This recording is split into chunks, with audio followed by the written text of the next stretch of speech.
Jedno od najznačajnijih gradskih naselja srednjovjekovne Bosne, Fojnica, formirala se u 14. vijeku kao rudarski centar u vezi sa proizvodnjom srebra u susjednoj Ostružnici, da bi vremenom postala veoma važan trgovački centar srednjovjekovne Bosne.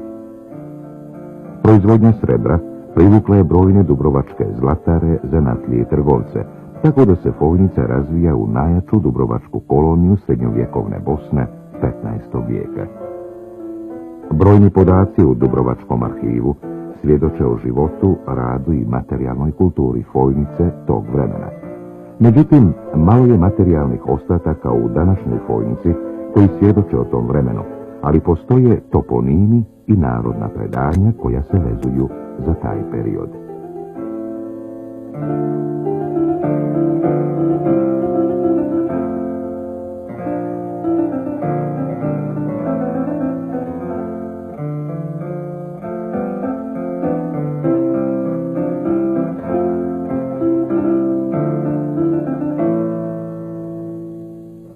Srednjovjekovna Fojnica u urbanističkom pogledu bila je trg, tip otvorenog naselja koje je štitilo utvrđeni grad, Kozograd, sagrađen na strmom obronku Matorca. Za ostatke Kozograda i danas se vezuju brojna predanja u kojima se najčešće pominje kako je posljednja bosanska kraljica pobjegla noću iz grada na konjima naopako potkovanim i odnijela blago.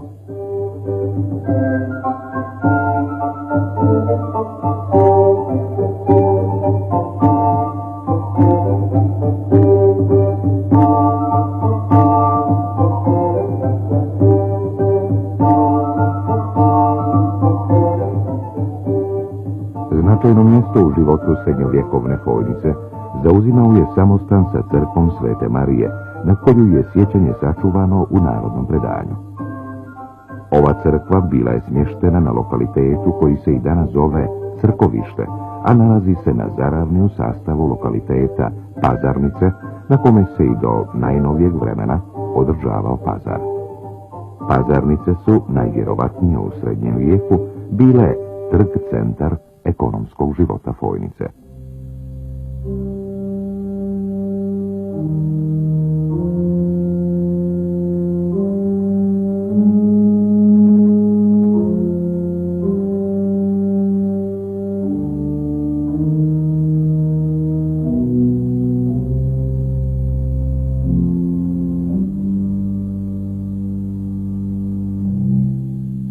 Poslije razaranja samostana Svete Marije 1524. godine izgrađen je novi samostan na brdu Križ, koji je posvećen Svetom Duhu, gdje se i danas nalazi. Premještanje samostana također je sačuvano u narodnom predanju.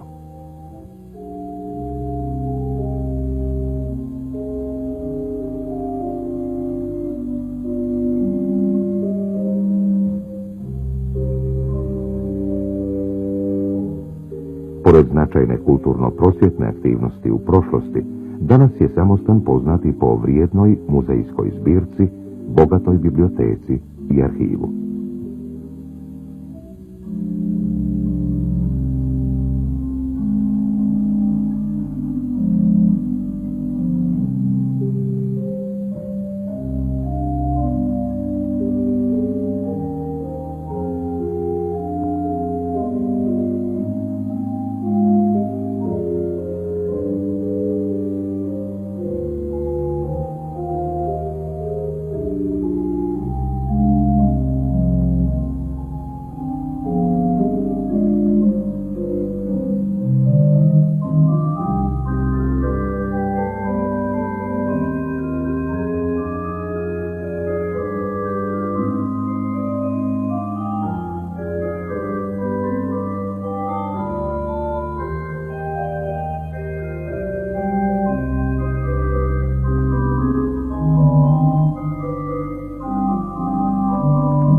Danas se u parku hotela Reumal nalazi grupa srednjovjekovnih nadgrobnih stećaka koji su prenijeti iz susjednih lužina.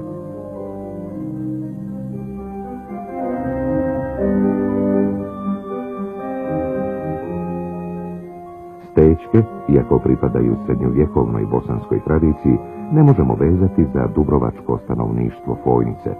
Ono je imalo drugačiji način sahranjivanja i postavljanja nadgrobnih spomenika, čije vjerovatne ostatke narodna tradicija današnjeg stanovništva vezuje za Grke, kao što ostatke starog groblja, otkopanog 1912. godine u današnjoj ulici Zarastin, smatra grčkim grobljem.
Snažno prisustvo i utjecaj Dubrovčana u srednjovjekovnoj Fojnici podsjeća i naziv Čorjaci za pokladne mačkare današnjeg hrvatskog stanovništva u Fojnici i okolini.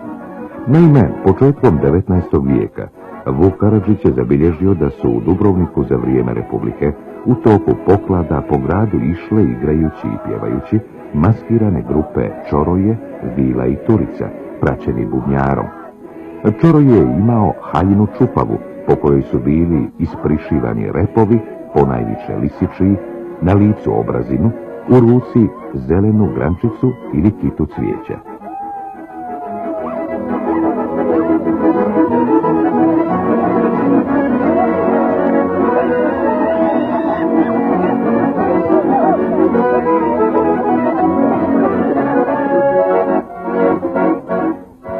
U Fojniku se Čorjacima naziva cijela grupa maskiranih igrača, koja također za vrijeme poklada ide od kuće do kuće, po svom i susjednim naseljima, igrajući i pjevajući uz pratnju tamburice, međusobno govore i šaretom, pokretima i mimikom, zbijaju šale, često lascivne, i sakupljaju darove u hrani i novcu.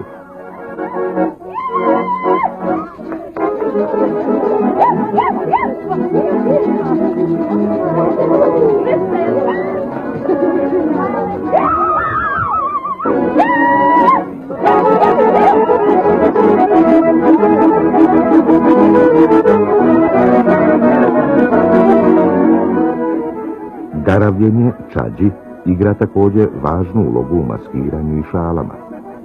Nagaravljenom rukom maska se rukuje sa prisutnima.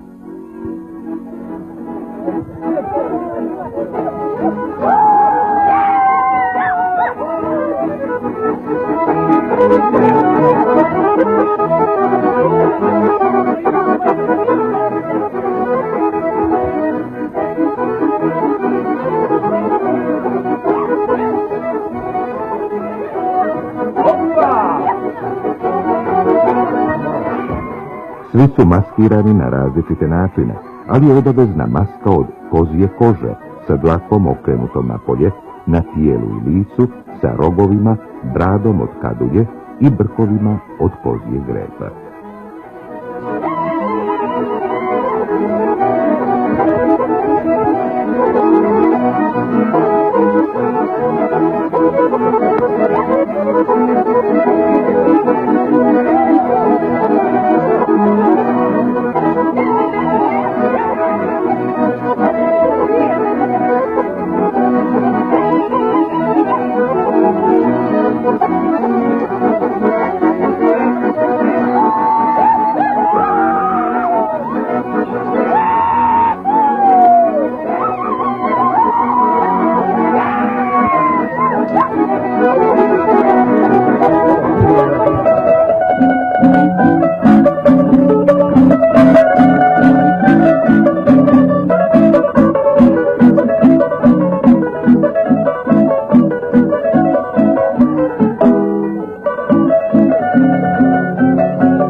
Iako je naziv za cijelu grupu Čorjaci, danas među učesnicima ophoda nema posebnog lika s tim imenom. Uz učesnike ophoda bez posebnog naziva i uloge, čiji broj zavisi od veličine grupe, obavezni su likovi mlada, mladoženja, stari svat, djeveruša i jenga, koji čine svatovsku povorku. Prisustvo svatovske povorke u maskiranim ophodima veoma je često i svakako je u vezi sa kultom plodnosti, koji je primarno bio i razlog ophoda maskiranih grupa. U ophodu Fojničkih Čorjaka taj razlog je davno zaboravljen, a učešće svatovske povorke u ophodu danas se koristi za brojne lascivne šale i aluzije.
Nesta ti je turio golemo dedo. Nesta ti je golemo turio. Žirio, pa spolo žirio, sinove ženio, kulo žirio. Ja sad ću malo ovako, baba jaja. Zadla je krva.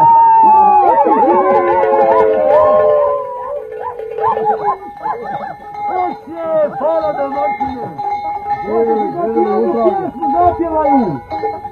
More. Deder baba na jaja naplaći, sreди!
kao i slične maskirane povorke i čorjaci kada završe ophod od sakupljene hrane naprave gozbu, a ostatak hrane i novac podijele međusobno.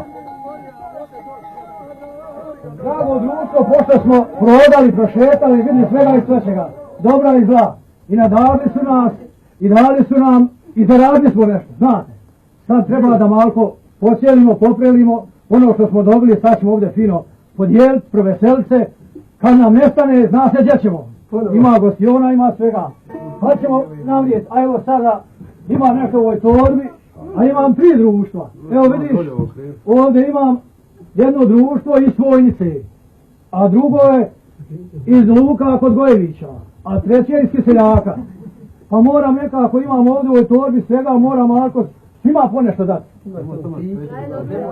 Pa ću, najprvo ću, evo ovo društvo za Gojeviće, nek imaju mezeta. Prvo nek zamezete, pa će onda popiti. Evo sad onom društvu iz Luka.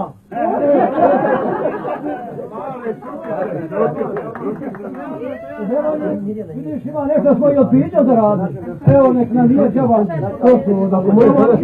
Evo ovi Kiseljačani. A evo Zvonića. Ima još nešto, ali moramo, znam kako ćemo, ja bi to volio da žene između se podijeli. Ma vidiš, ima ovdje jaja, samo neki dobro čuvaju. Moramo i ja, evo imamo neku i paru pribijenu što kažu naši stari ljudi, ko kaže ne valja ako zla para se usta po čepu. Evo i ovoj toru ima neki dinar. Pa ja bi ovako, ne bi mogao ja pribrojiti, ima toga malo i više.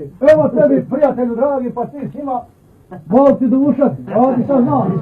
Prebroji podijel. Evo i vama da niste džaba došli, ne kone se puti trošak spati. A evo u tome što bude ostalo, ja računam, čuje to negdje. On se god bude, evo, jedino torba je moja, da vam kažem pravo. A ona čemu nije, baš opet je dobra. Ona je se nama platila, da vam kažem pravo, dragi moji, sad popijte i pojite i veselite se i hvala vam svima, ko što ste ovako okupili i što smo fino proveselili. Da, živi voli vas podijeli.